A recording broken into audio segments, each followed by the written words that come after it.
কোন সীমান্ত দিয়ে ঢুকবেন, আমরা কোটি জনতা আপনাকে রিসিপশন দেওয়ার জন্য সেদিন উপস্থিত থাকব। সীমান্ত থেকে কাশিমপুর আর কেরানীগঞ্জে নিয়ে যাওয়া হবে। ইতিহাস আবার 24-এর 5ই আগস্ট পুনরাবৃত্তি ঘটেছে। অতএব বেগম লক্ষণ সেনকে মনে রাখতে হবে, বাংলাদেশের সকল সীমান্তে আপনার জন্য আমরা লাল গালিচা প্রস্তুত করে রেখেছি।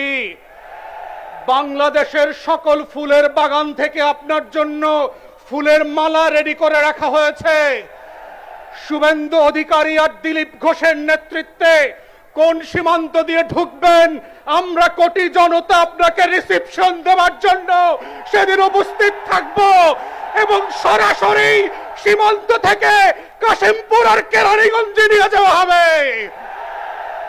যারা বোধ করছেন 24-এর গণ অভ্যুত্থানে যারা বুক চেতিয়ে রক্ত দিয়ে বুলেটকে সামনে রেখে শত বাধা উপেক্ষা করে বাংলাদেশকে শুধু আওয়ামী ফ্যাসিবাদ না দিল্লির আধিপত্যবাদ থেকে মুক্ত করেছে, তাদেরকে এনডিটিভিতে আর রয়টার্সে রাতের আধারে ইমেইলে সাক্ষাৎকার দিয়ে বাংলাদেশের মানুষকে ভয় দেখাবেন, সেই ভয়ের রাজ্যে আমরা বাস করি না। শত শত হাজার হাজার লক্ষ লক্ষ আবু সাইদ মুগ্ধরা বুক চিতিয়ে বাংলাদেশের প্রান্তে প্রান্তে সীমান্তে সীমান্তে পাহারাদার হয়ে বসে আছে বাংলাদেশের লাল সবুজের পতাকাকে হেফাজত করবার জন্য। যারা বোধ করছেন আপনারা কয়েকজন সিনিয়র বাটপার জ্যেষ্ঠ সাংবাদিকরা টকশোতে গিয়ে কথা বলবেন আর বাংলাদেশের মানুষ শেখ হাসিনার পক্ষে লড়াই করবার জন্য প্রস্তুত আছে, গত 17 বছরের ইতিহাস দেখেন, গণমাধ্যম বিরোধী দলের বক্তব্য প্রকাশ করে নাই। টকশোতে বিএনপি জামাতের বক্তব্য ছিল না, কোন গণমাধ্যম তাদের খবর বক্তব্য পর্যন্ত প্রকাশ করায় আদালতের নিষেধাজ্ঞা ছিল। তারপরেও কিন্তু গণ অভ্যুত্থান ঠেকাতে পারেন নাই। মাথায় রাখিয়েন, শুধুমাত্র গণমাধ্যমের ইতিহাস দিয়ে, শুধুমাত্র আওয়ামী ফ্যাসিবাদের কিছু দালালদেরকে দিয়ে টকশো করিয়ে বুদ্ধিদীপ্ত ভাবে বাংলাদেশকে আবার আওয়ামী রাজকরণ করবেন, সেই বাংলাদেশ দিল্লিতে ফিরবে, সোনার বাংলায় ফিরবে না। অতএব আমাদের বক্তব্য খুব পরিষ্কার। আমরা সরকারকে বলছি, বিভিন্ন জায়গায় বরিশাল সহ আমরা খবর পাচ্ছি আপনাদের দলের নেতা কর্মীদের পৃষ্ঠপোষকতায় আর্থিক লেনদেনের মাধ্যমে আওয়ামী লীগের গুন্ডা পান্ডারা পুনর্বাসিত হচ্ছে।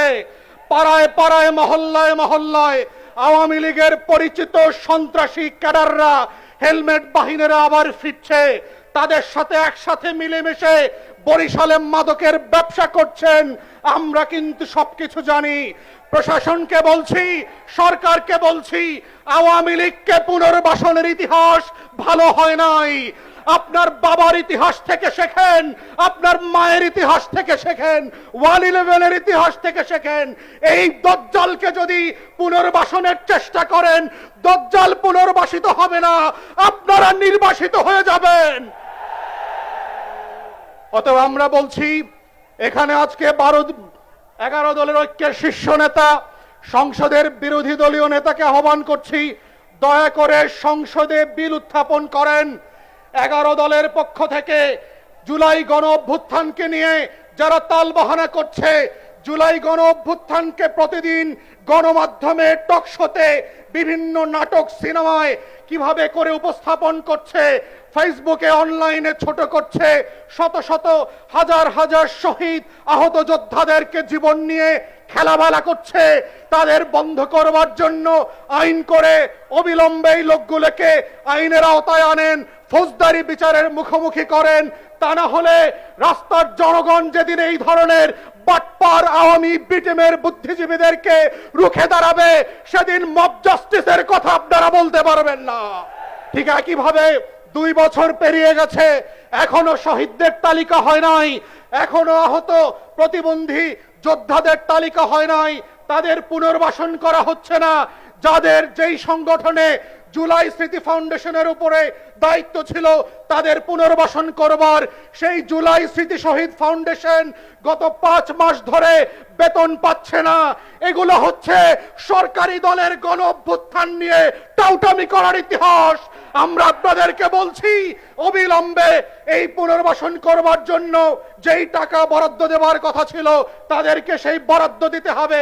আমাদের শত শত হাজার হাজার জুলাই নেতাদের পুনর্বাসনের যে আকাঙ্ক্ষা এবং ওয়াদা জাতির কাছে রাখা হয়েছিল সেগুলো ব্যত্যয় কোনোভাবে করা যাবে না। ক্ষমতায় গেলে আমরা দেখতে পাই কিভাবে সরকারি দল তাদের ওয়াদার কথা ভুলে যায়, বরং ভঙ্গ করবার ইতিহাসের দিকে চলে যায়। জুলাই সনদ বাস্তবায়ন তো দূরের কথা, আমরা দেখতে পাচ্ছি বিএনপির 31 দফার ইতিমধ্যে 6 থেকে 7 দফা তারা নিজেরা ভঙ্গ করেছে গত 5 মাসে। যদি এটা ইতিহাস হয়, আপনাদেরকে কিন্তু ইতিহাস ক্ষমা করবে না। মনে রাখবেন, জুলাই জাতীয় সনদ গণভোটের গণরায় বিচার প্রক্রিয়াকে টালবাহানার মধ্য দিয়ে অকেজ করে দেওয়ার কোন ষড়যন্ত্র আমরা এবং সারা দেশের মানুষ মানব না।